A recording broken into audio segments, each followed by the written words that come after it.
I got lucky. And I hate the word luck, but like I'm living through a time where entrepreneurship is cool. Yeah. In 1983, like Russell Simmons doesn't think like the CEO of IBM is the fucking shit. Yeah.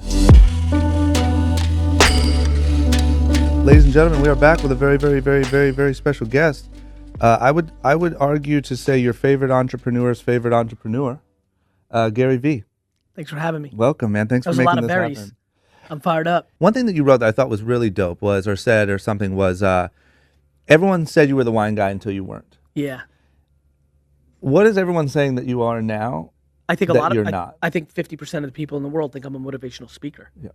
I think I will be one of the most respected entrepreneurs ever. I'm not going to make the most money, right? Elon Musk and Zucks and Bezos and Meg Whitman. There's tons of people that are, going to do it bigger. What I think I'm going to do is give back more to the game. The people that are really in the billionaire girls boys club, they're not in the trenches like I am. They're not spitting fucking eBay flip tactics. They're not doing podcasts because they know they're going to reach different people. They're not in it. When you started this, did you have this grand plan, or was it like this just needs to be documented, and this whole thing kind of snowballed? Vayner was finally in a place where I was ready to make content again because in 2012 to 14, I was kind of head down. D-Rock hits me up. He's like, I want to make a film for you. I'm like, you know what? Yeah, cool. Let's do it. Makes a film. I really like it. I really like him. He's a good kid. And I'm like, you know what? I've been dying to do this Q&A show. So I hired D-Rock full time. We started a YouTube show called the Ask Garyvee Show, and it starts popping a little bit. At the same token, Casey and others have the vlog thing going, first person. Oh, and nice that. Right. Yep. And D-Rock's like, you have to do this, you have to do this. I'm like, dude, I'm not fucking walking around with a camera in my hand. And somewhere, somehow, some moment, I'm like, you should follow me around. Yeah. But then finally, back to not giving a fuck. Yeah. I was like, I'm going to be right, and a lot of people are going to do this in 2 years. I'm going to get credit for starting a trend that 100%. Everybody's going to do, because it makes sense. Yeah. It's a good idea. Yeah. It's not just a good idea for building your brand and all that. It's a good idea because it's going to be fun to look at when you're fucking old. Yeah. I see non-business value in vlogging. Yeah.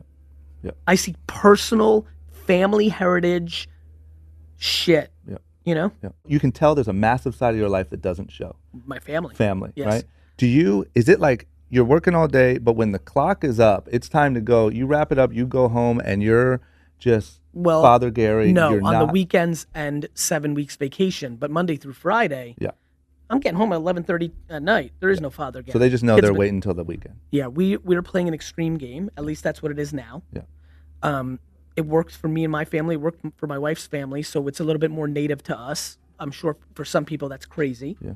I respect that. Everybody should do it their way. We made a family decision that, my wife and kids, we're going to keep that separate. And it's already been hard because I'm getting recognized so much more in public when I'm with them.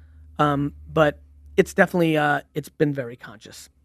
And that doesn't bother you? Like, the one thing that kills me or gets me is you're going to, everywhere you go, you're doing meetups, you're doing, it seems like you genuinely love the energy, the connection, that you don't get 100%. tired. You don't get worn out of man, I just want to go to the mall with my family and not be recognized. No. I can't get over the gratitude. Yeah. There's no tired or annoyed or struggling with something that person doesn't know about that trumps the gratitude of somebody being like, holy shit, you're Garyvee. You understand a very important thing about me. Yeah. My micro fame, emerging fame, Yeah. comes not because I'm fucking hot, not because I can spit bars, Yeah. not because I can put a ball in a hoop. Yeah. My fame is coming because I'm bringing people emotional and mental value that then maybe they act on, which then makes their life better. Yeah. There is a different level of relationship, Yeah. and it's nice. How do you get to the billion-dollar, multi-billion-dollar Jets owner? I guess what I'm saying How is, am I planning on doing it? what do you do to With all that? take that to that level? I buy Prince, the tennis racket business. Yeah. I convert it into a sneaker and hoodie brand. I run it through the Vayner and Garyvee machine. I buy it for $208 million because now I'm building big businesses. I can afford it. And I sell it for $2.7 billion to Adidas because they need the more contemporary brand. I think what I did smart was I deployed self-awareness 8 years ago and said, I have to build a machine that's the scalable version of me. Yeah. So that when I buy smart water on the decline, or when I buy this shit, Yeah. this thing, that I will become the CEO of. Yeah. So my executives at Vayner, somebody will become the CEO. And then I will be the CEO of a business that I buy for a couple $100 million, that I will sell for $2 billion, and I'll be off to the races.